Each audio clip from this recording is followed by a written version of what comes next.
Hey y'all, I'm Christy with Make It Home with Christy, and today I'm going to make something that a lot of people have never made, and we call it at our house chip beef gravy, which is also dried beef gravy. So when you think of dried beef, a lot of people think of beef jerky, and it's kind of like that taste, but it comes in very, very, very thin sheets like this. Very thin, and this is made from Armour, and it's just called dried beef. And as you can see, it is 95% fat free. Okay, so I'm going to use 2 jars of this dried beef, and I'm going to make some gravy, and they're going to eat it over Texas toast. It's a great thing to make on the weekends for breakfast. It's a great thing to make for dinner. We've had it for about every meal at some time or another in the 45 years I've been making it, and we love it. We've always loved it. And you just go through and make your little cut like that, and it makes the strips kind of long, and then you just go down and cut the strips like that so they come out about just like this. And I'm going to go ahead and turn my skillet on and let it start getting hot. And I'm going to put about 4 tablespoons of some oil in my skillet because we've got to fry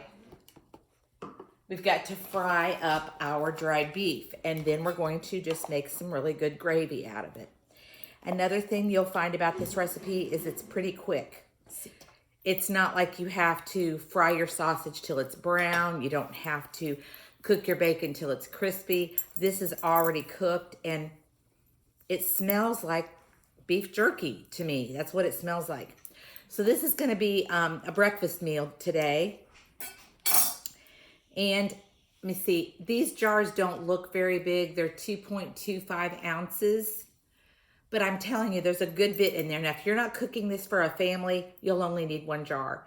But if you're cooking it for, like, I would say 4 to 6 people or more, you're going to need 2 jars, or you're just going to have a bunch of gravy without much meat.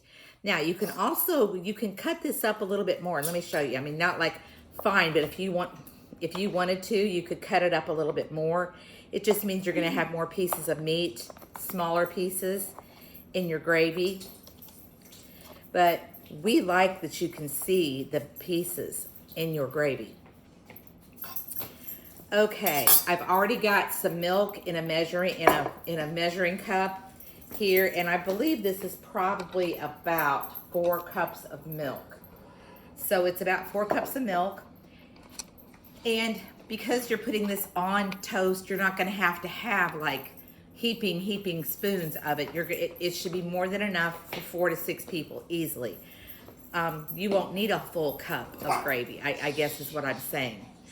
Okay, so I'm going to take my cutting board over here to the stove. There is my oil. There we go. There's my oil. And we're going to cook this from beginning to end right here. So I'm going to put my meat right into our oil and let it start to just get a little bit sizzly. And, you know, it's going to just sizzle up a little bit. It's starting to make this sizzle noise. And like I said, remember, this is already fully cooked. So what we're trying to do now is basically put some oil, get some flavor into the oil. And that is where your flavor in your gravy is going to come from. Some of it. Now the other, we're going to use our secret weapon, which is Kentucky Colonel seasoned flour right here. This is one of the things I love to use. It's always been my go-to for gravy. I've used it in potato soup. I make sausage gravy with it, pork chop gravy with it, chicken gravy, anything like that. It's awesome to use Kentucky Colonel seasoned flour. Okay.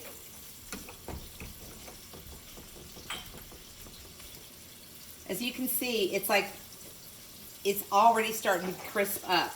It doesn't take long at all. But just keep kind of working it around for just a minute, and it just seasons your oil so much. And it really does help. Okay, April's gonna just toast the bread. Are you toasting the bread only, or are you just gonna leave it like that? No, I'm just gonna leave it like this. Okay, we're gonna leave our Texas toast just the way it is, which is gonna give it the feel of a soft biscuit.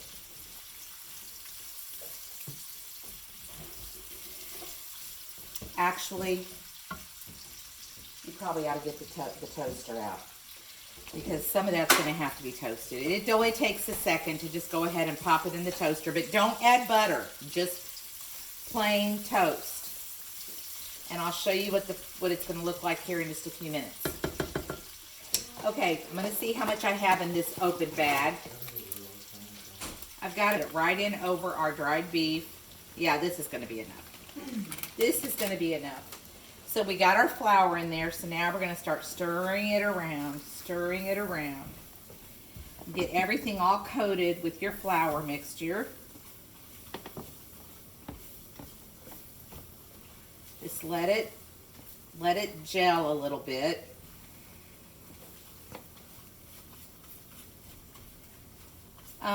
One thing you will notice about the Kentucky Kernel seasoned flour is you don't get that flour taste. You don't get that floury taste at all. You don't get the floury taste, which is a good thing. So now I've got my milk. Now you can pour cold milk right in there, but I am going to pop this in the microwave for just a second. And start off with some warm milk. It just helps it to cook a little bit faster. And if y'all want to know where I get this, you can get this at Walmart. You can get this at Kroger. You can get it at Publix. There's so many places that you can get it. So many. It's called Kentucky Kernel seasoned flour. And no, it's not like Colonel Sanders, it's Kentucky Kernel seasoned flour. Yeah, don't get it confused with KFC, because it's got nothing to do with KFC at all. Okay, our milk has been in the microwave for 1 minute. It's not warm by any means, but it does have the chill taken off of it. So now I'm going to start adding our milk. You can hear it sizzle. There we go.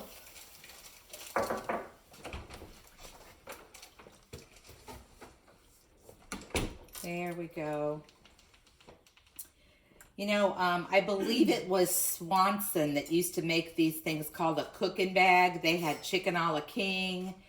They had like a Salisbury steak, and it came in a pouch that you dropped it in boiling water. Excuse me. They also made a chipped beef gravy.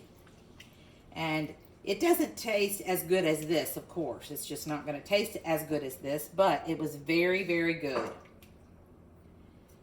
was very, very good. So now all we're doing is we're just going to stir until it starts to get a little thick and bubbly, and then we will turn it off. And of course it'll even continue to get thicker the longer it sits on the stove. It'll come to a rolling boil here in just a second. But just keep stirring it. Now, I'm using a nonstick pan, but if you're using an iron skillet or something, definitely keep stirring, because you don't want it to stick to the bottom of your pan. Okay, I'm going to turn off my skillet. As you can see, it's had just enough time to like bubble and get thick, so I'm going to remove this from the eye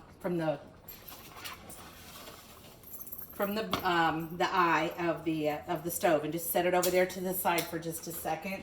Turn it back on, and I'm going to scramble a few eggs.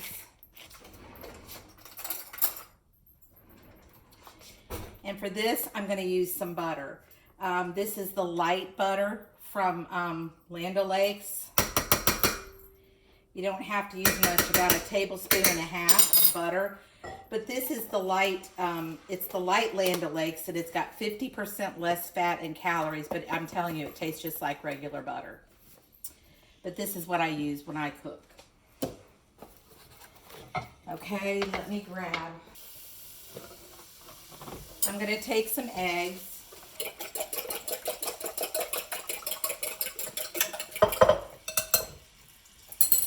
And I've got some salt here. Actually, this salt is like the sea salt, and it doesn't really come out very fast. So I put about 1/4 teaspoon of salt in there.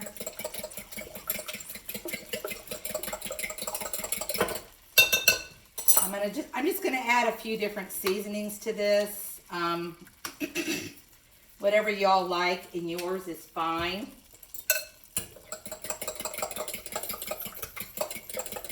Okay. Now I've definitely got to put a little bit of pepper in here. You can't have scrambled eggs without pepper.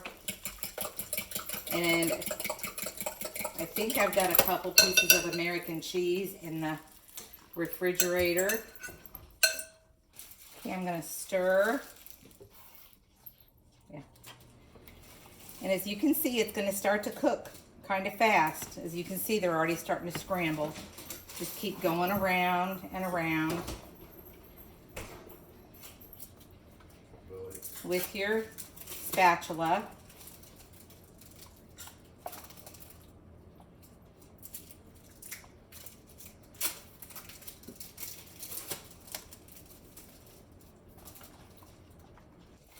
So while they're at this stage, I'm going to go ahead and chop up or tear into it some American cheese that I'm going to stir into it.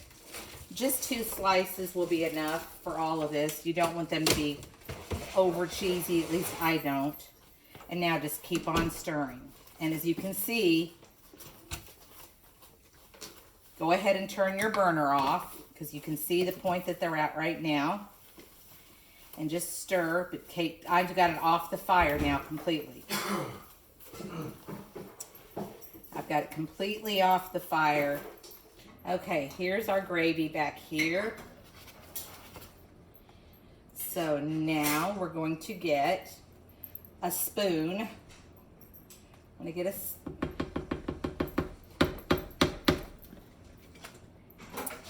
and a plate with 2 pieces of toast on it. Okay, here's our Texas toast, just plain like that. And you're just going to take your gravy and layer it over the top.